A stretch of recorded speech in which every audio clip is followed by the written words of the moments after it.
In this house, behind this door, lies a horrific crime scene.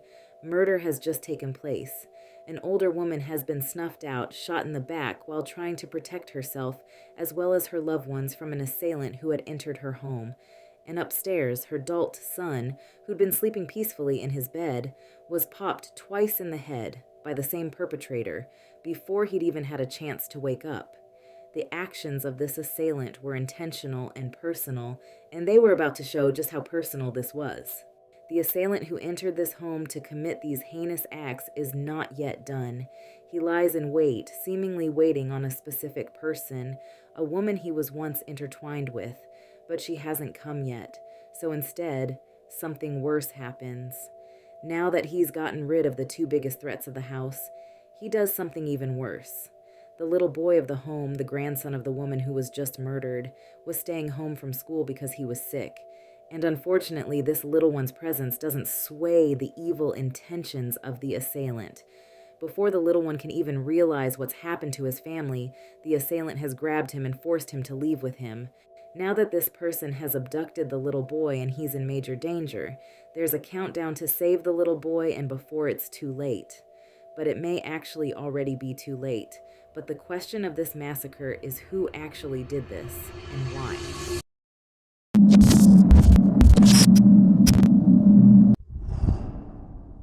There are several famous quotes about being careful with letting certain people into your life. One is, "Be very careful of the company you keep.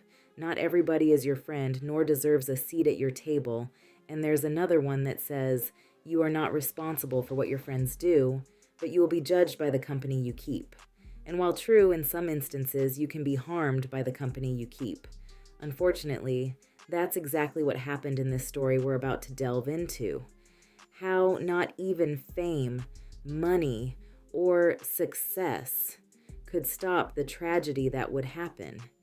How sometimes when one does become successful, you have to leave some of your loved ones behind. Not everyone can go with you. Not everyone will have the same drive or determination to strive for better in life, and how that can alter things for the worst for you and your loved ones.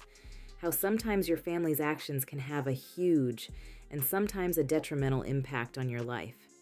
Jennifer Hudson is an artist whose life and career have been defined by extraordinary talent, resilience, and tragedy.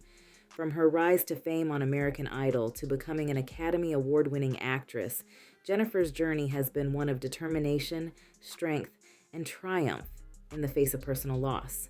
Born on September 12, 1981, in Chicago, Illinois, to Darnell Donnerson and Samuel Simpson. Jennifer Kate Hudson was destined for greatness. Growing up in the Inglewood neighborhood on the city's south side, Jennifer was the youngest of three siblings, brother Jason and sister Julia. Being primarily raised by her mother, her father Sam was absent from her childhood until she went looking for him at age 14. When she found him, she learned that he had 26 other children. She has said that she still hasn't met all of her half-siblings. Jennifer and her two main siblings were raised in a deeply religious household, where Jennifer's love of music was nurtured in the church, and where she first began singing in the choir at the age of 7. Jennifer's talent was apparent from a young age, and she drew inspiration from iconic vocalists such as Whitney Houston, Aretha Franklin, and Patti LaBelle. Her family, particularly her mother, was a strong source of support and encouragement, helping to foster her passion for performing. Jennifer attended Dunbar Vocational Career Academy, where she continued to hone her musical abilities, and after graduating in 1999, she pursued her dreams of becoming a singer. In January of 2002, Jennifer signed her first recording contract with Righteous Records, an independent record company based in Chicago. It didn't really go anywhere, so she went to work for Disney Cruise Lines, singing aboard the Disney Wonder. She was also released from her 5-year contract with Righteous Records so that she could appear on American Idol. In 2004, Jennifer Hudson's life changed when she auditioned for the 3rd season of American Idol, the hit reality TV show that sought to discover the nation's next big music star. With her powerful voice and undeniable charisma, Jennifer quickly became a fan favorite. Her performances of songs like Circle of Life and I Have Nothing showcased her vocal prowess, earning her praise from the show's judges. However, Jennifer's journey on American Idol came to an unexpected and controversial end when she was eliminated in 7th place, a decision that shocked both fans and critics. Despite not winning the competition, her time on the show had already set the stage for bigger opportunities. Jennifer's big break came in 2006 when she was cast in the film adaptation of the Broadway musical Dreamgirls.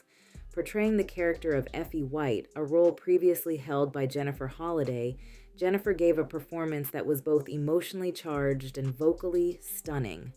Her rendition of "And I Am Telling You I'm Not Going" became the centerpiece of the film, and her raw talent and passion were undeniable.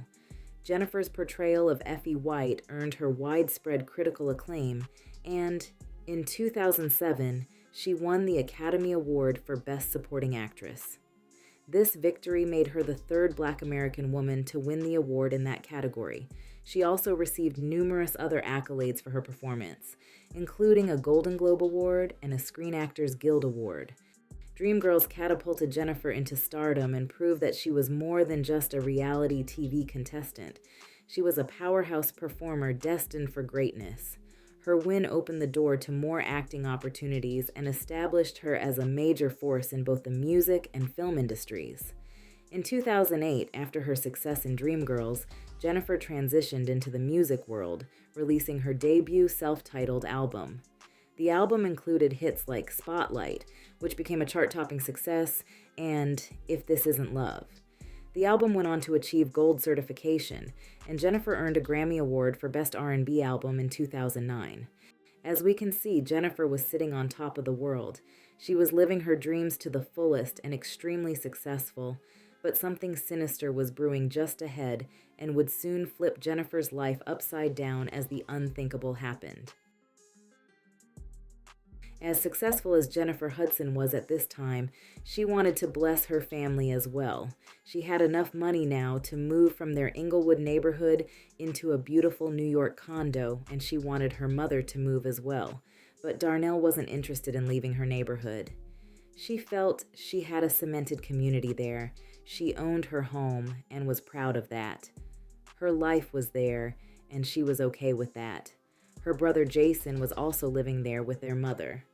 Unfortunately, it was revealed later on that he was involved in some less than legal activities, like drug dealing. He'd actually been shot twice prior over drug disputes. One would think having a rich and famous sister would inspire better life decisions. And we have Jennifer's sister Julia, the one whose decisions may have given leeway to this nightmare. She was the heart of the vile tragedy of what was about to occur by the hands of her estranged husband, William Balfour. William Balfour was born on May 23, 1981, and grew up in Chicago in one of the city's most impoverished and crime-ridden neighborhoods.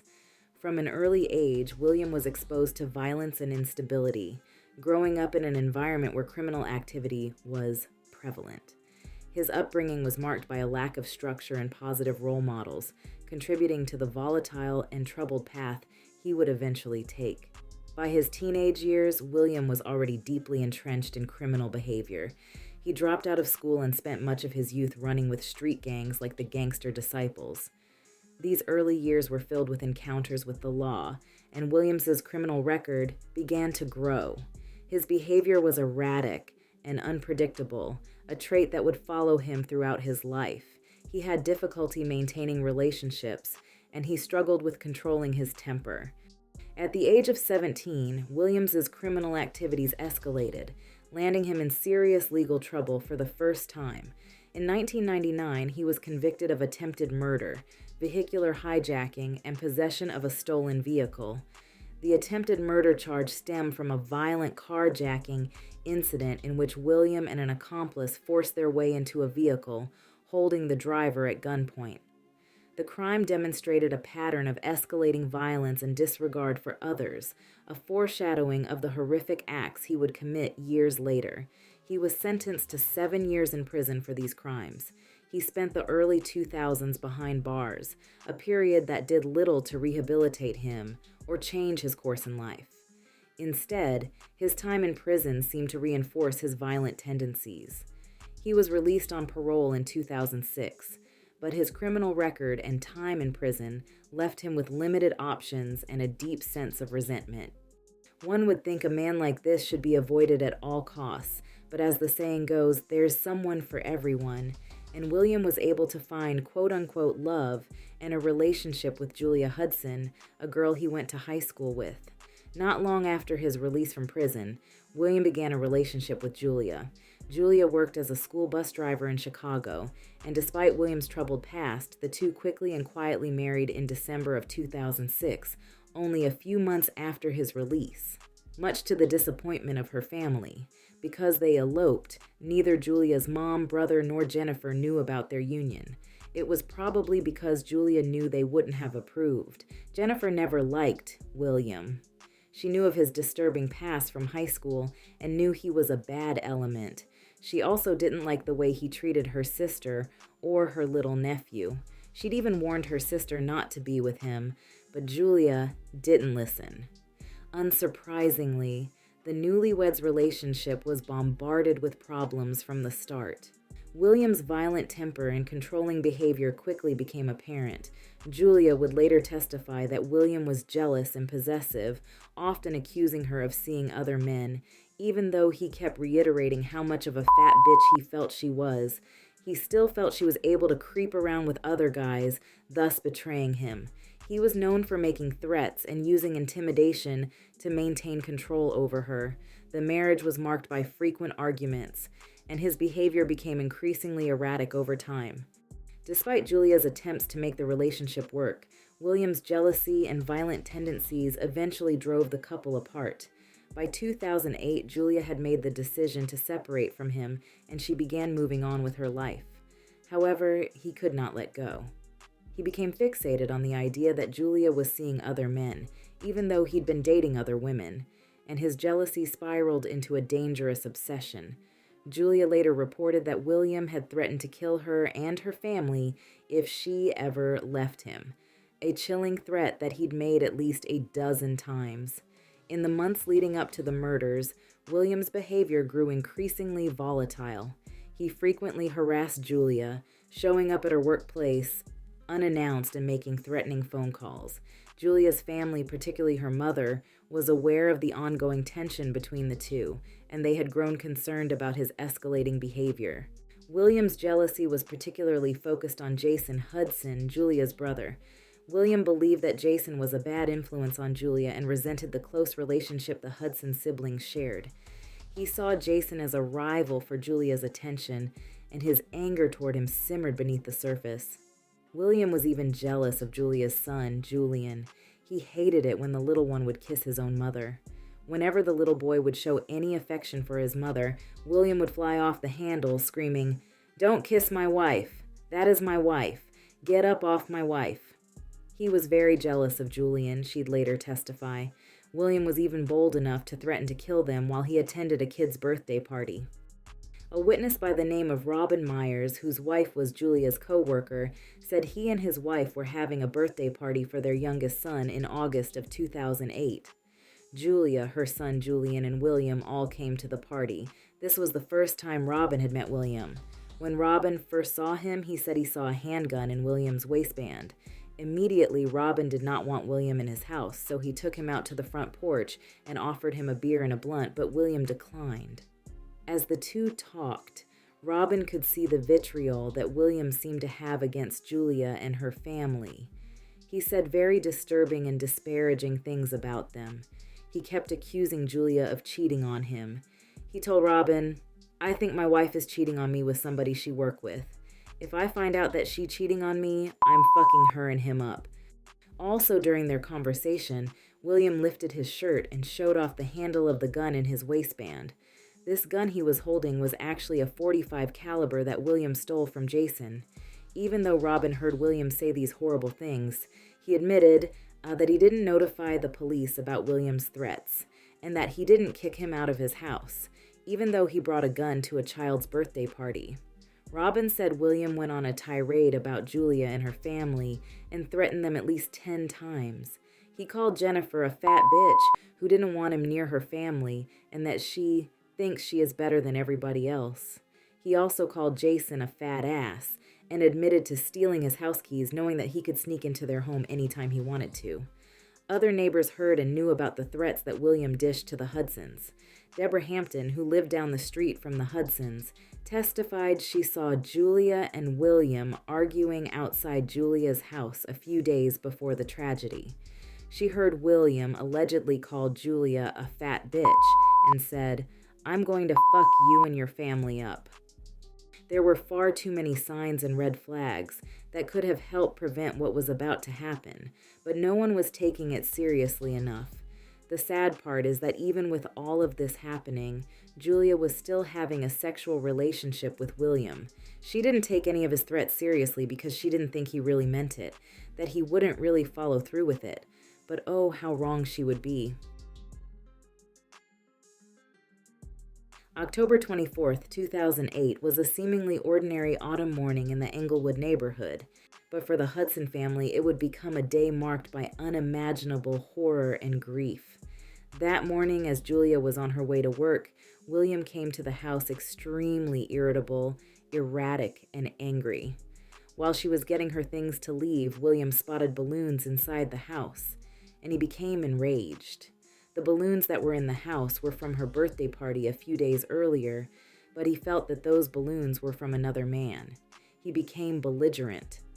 Being so used to his outbursts and fits of anger, Julia ignored him and continued to leave on her way to work, leaving him standing outside the front door. She wouldn't be able to imagine what was about to happen. At approximately 9 a.m., William Balfour entered the Hudson family home. The exact sequence of events in the hours that followed is not entirely clear, but it is believed that an argument broke out between him and Darnell, who was downstairs in her nightgown, probably unaware that he'd even entered her home. What is known is that in the process, Darnell, who was holding a broom to protect herself from him, was shot in the back and snuffed out. After killing Darnell, William turned his attention to Jason, who was sleeping upstairs. He popped him in the head twice, killing him in his sleep. Then he pulled the blanket over him to stage like he was still asleep. Jennifer, who would have been there as well at this time, more than likely sleeping in bed with her mom, life was spared because of a quick decision to go to Florida to be with her then-fiancé, David Otunga. Otherwise, she would have probably suffered the same fate as her loved ones. But Williams's rampage wasn't over just yet. He went after Julian, who'd stayed home from school that day. He forced the terrified child into Jason's white Chevrolet Suburban and drove away from the scene. William, already fueled by rage and jealousy, now had a vulnerable and innocent child in his control. You'd think with all the gunshots that rang out that morning that the police would have been called, but they lived in a neighborhood where gunshots were as prevalent as birds chirping. It was normal to hear gunfire, so there was no rush to call police, especially to the many in the community who didn't trust them. Because of this gave William at least a 7-hour head start to do more harm and get away with it. It wasn't until around 3 p.m. that Julia came home from work and made the gruesome discovery. She noticed a bullet hole in the front door, and that's when she became alarmed. She entered the house to find the lifeless bodies of her mother and brother. Frantic with fear and grief, she immediately called the police, reporting both the murders and the disappearance of her son, Julian. Somebody help! Please! Gun with a gun? Please, please kill my mama! Oh my God! I don't understand what you're saying. You gotta stop screaming. Somebody kill my mama! Somebody kill my mama, please! Somebody did what? Somebody kill my mama! Somebody... I don't know, like she been shot. Can you please send an ambulance, please? What happened? I don't know. She's on the floor. I see blood coming from her head. Is she breathing? I don't know. I didn't even touch her. I just ran out the house. Do you know what happened? Did she fall? No, I just got home from work, and it's a bullet hole in our front door. Is a bullet hole in your front door? Yeah. How old is she? My mama. My mama. The ambulance is on the way, and the police. Yes. Okay. I don't know what Julian is or nothing. Jennifer, who was still in Florida, had a feeling something back home was wrong because she hadn't gotten a text from her mother that morning. That was a very unusual thing for them. To not have a text early in the morning showed something maybe askew. But not wanting to think too much about it, she went back to sleep thinking maybe her mom was just busy and would text afterwards. When she awakened, she saw there were still no texts, and her funny feelings were correct when she received the grisly phone call from Julia. She rushed back to Chicago as soon as she heard the news. She was given the difficult task of having to identify the bodies of her mother and brother. On top of that, she had to join her family in the search for her still missing nephew. They were all clinging to the hope that somehow Julian would be found alive. A massive search effort was launched across Chicago in the desperate hope of finding Julian King alive.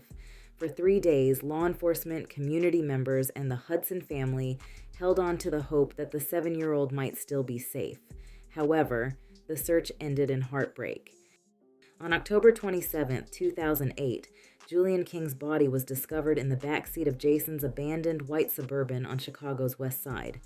The young boy had been popped multiple times in the head. Investigators determined that Julian had likely been killed shortly after his abduction, adding another devastating layer to the horrific events of that day. His body had been left in the vehicle, hidden from view, until it was eventually found by authorities.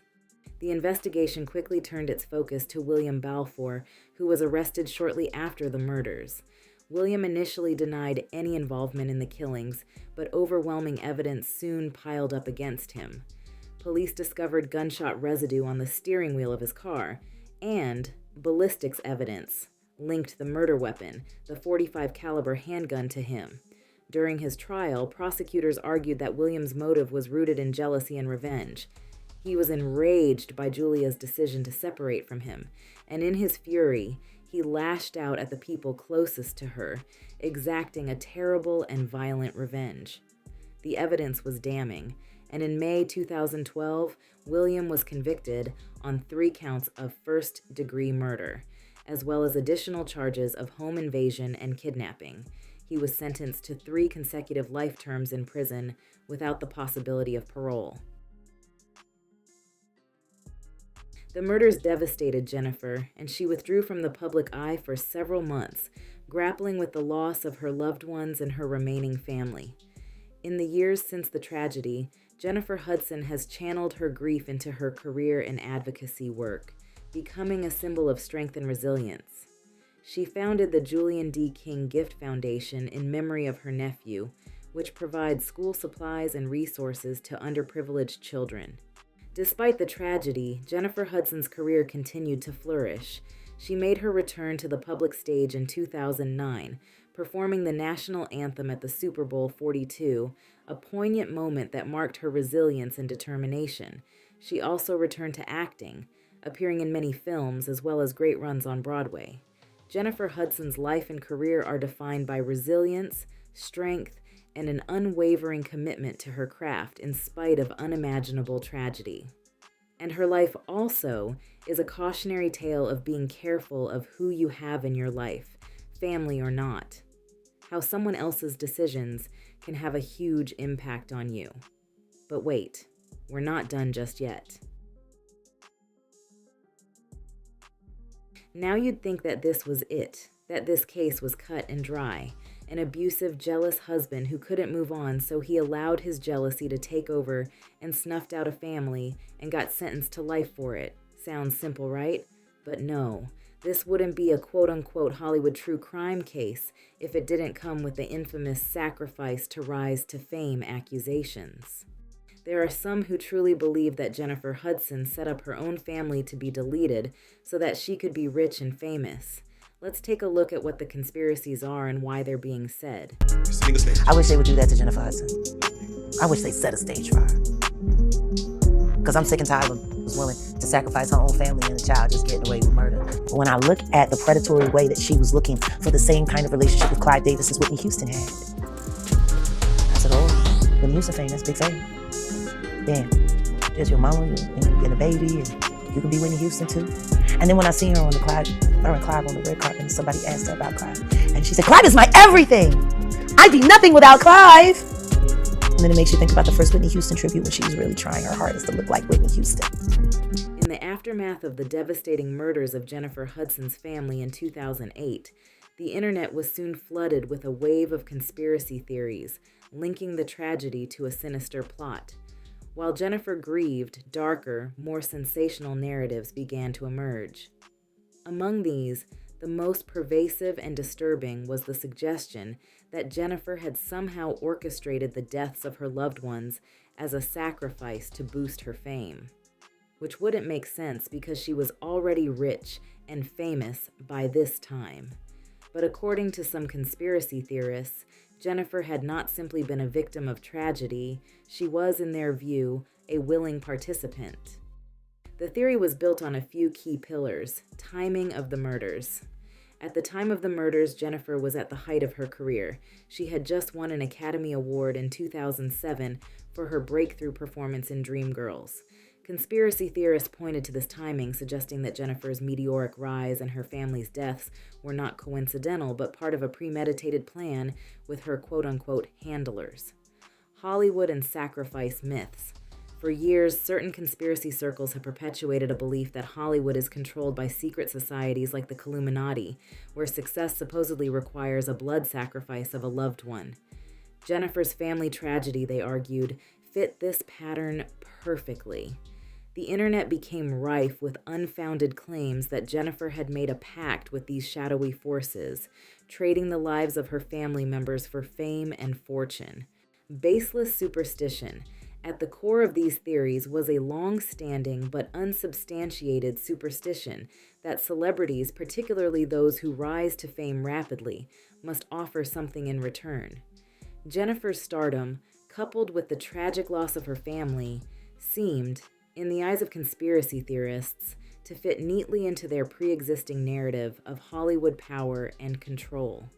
While these conspiracy theories gained traction in certain corners of the internet, the reality of the Hudson family murders is well documented and far removed from the fantastical claims made by conspiracy theorists. After all, during the trial, prosecutors laid out a clear timeline of events that detailed how William had acted out of anger and resentment, jealousy, abuse. His history of violent behavior, combined with his possessive and controlling nature, led him to commit an unspeakable act. There was no evidence, nor even a hint of conspiracy, linking Jennifer Hudson to any of these horrific crimes. Yet despite these facts, the conspiracy theories persist. There's also the conspiracy that it was actually Jason Hudson's fault this all happened. Due to him being a drug dealer, it was believed that it was actually a drug deal gone wrong that caused this familial massacre. Remember, he'd been previously shot before due to a deal turned bad. William's defense argued that this was the real reason the Hudsons were murdered. Prosecutors were faced with the challenge of trying the crime based mostly on circumstantial evidence. There were no surviving witnesses to the murders, and the physical evidence in the case did not directly tie William to the murders. His DNA was not found on the murder weapon, and the DNA and fingerprints found in the SUV where Julian was killed didn't match William's either. The implications were that the three victims were indeed shot, not by William, but over disputes tied to Jason's own drug dealings. Julia has admitted that her brother was a drug dealer, but said he did not keep any drugs at their home. Defense attorneys have denied William was involved in the murders, saying detectives ignored any other possible suspects in the rush to arrest someone in a high-profile case. They have focused on Julia's admission that Jason was a drug dealer who'd been shot before in drug disputes, and that's it. But because William's defense couldn't prove it was drug dealers that committed these acts, William was still found guilty on 3 counts of murder. Jennifer Hudson's story is not one of sacrifice or conspiracy, but of incredible resilience in the face of overwhelming loss. Despite enduring one of the most publicized family tragedies in recent history, Jennifer has continued to build a successful career while honoring the memory of her mother, brother, and nephew. She has also become an advocate for victims of violence, using her platform to raise awareness about the devastating impact of domestic violence and gun violence. So, lurkers, what do you think? Do you believe in the conspiracy theories revolving around the Hudson murders? Let me know down below.